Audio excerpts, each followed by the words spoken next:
AMD just brought back a legendary gaming CPU, but at the same time, it may have launched one of the most confusing GPUs of the year. And the big question is simple.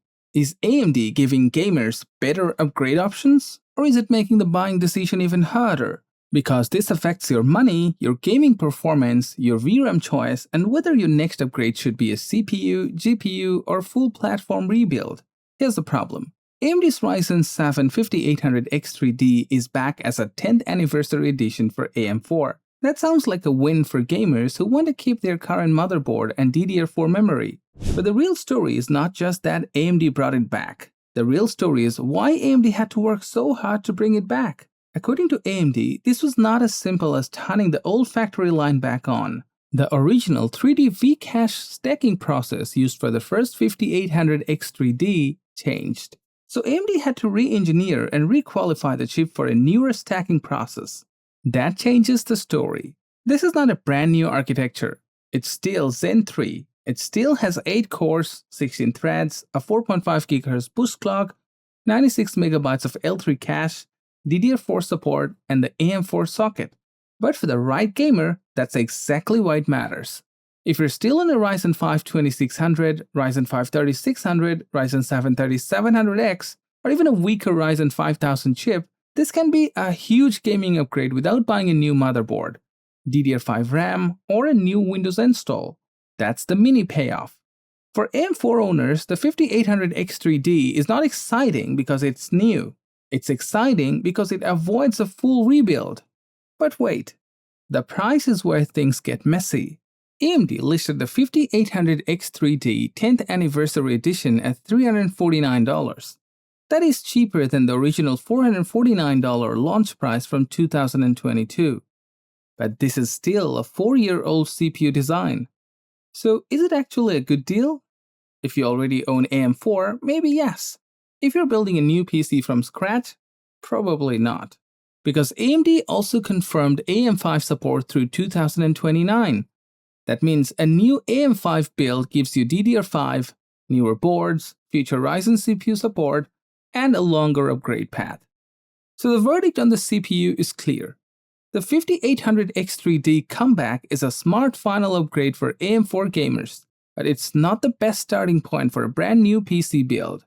Now here's where AMD's GPU problem begins. The Radeon RX 9070 GRE is now launching globally, and on paper, it looks like a solid 1440p gaming GPU. It uses Radeon 4. It has 48 compute units, 3072 stream processors, 12GB of GDDR6 VRAM, a 192-bit memory bus, 432GB per second of bandwidth, and a 220-watt board power rating. That sounds decent, but this is the catch. The regular RX 9070 exists, and the regular RX 9070 has 56 compute units, 3584 stream processors, 16GB of VRAM, a wider 256-bit memory bus, and much higher memory bandwidth.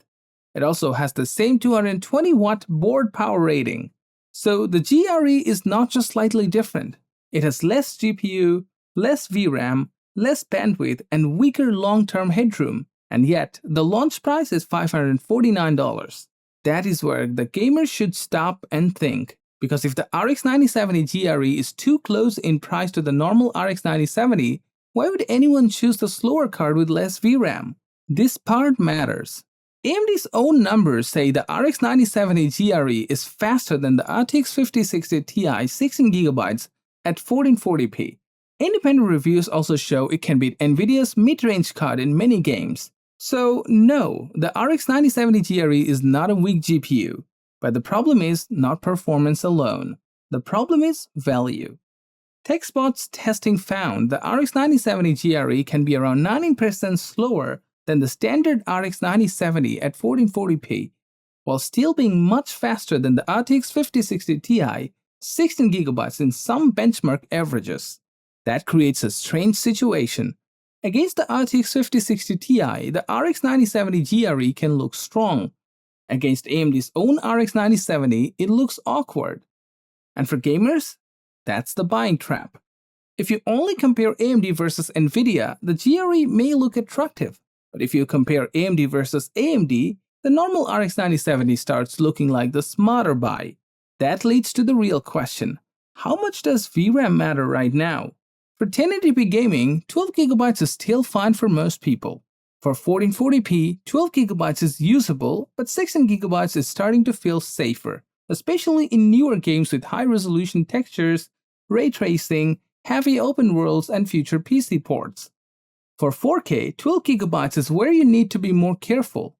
And for AI workloads and creator tasks, Nvidia still has a major software advantage in many apps because CUDA support is still everywhere.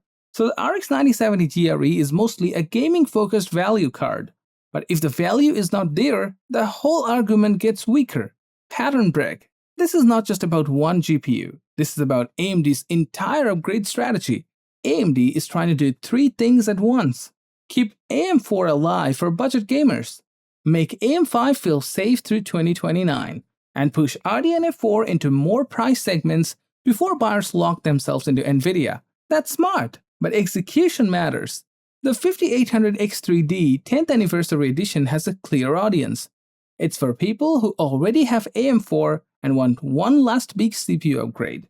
The RX 9070 GRE does not have that same clarity. It's faster than some Nvidia options, but too close to better Radeon options.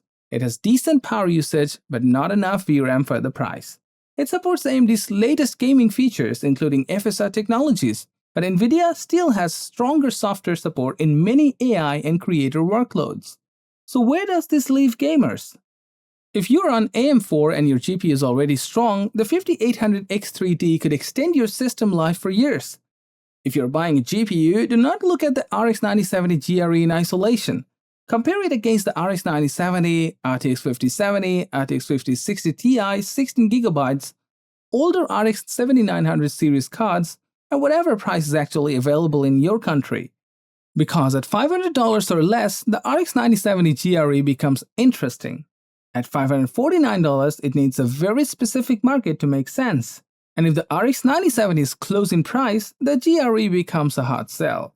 Now for the final verdict, AMD's CPU move is strong. The 5800 X3D comeback gives AM4 gamers a real upgrade path at the time when DDR5 prices and full platform cost are still painful. But AMD's GPU move is much weaker.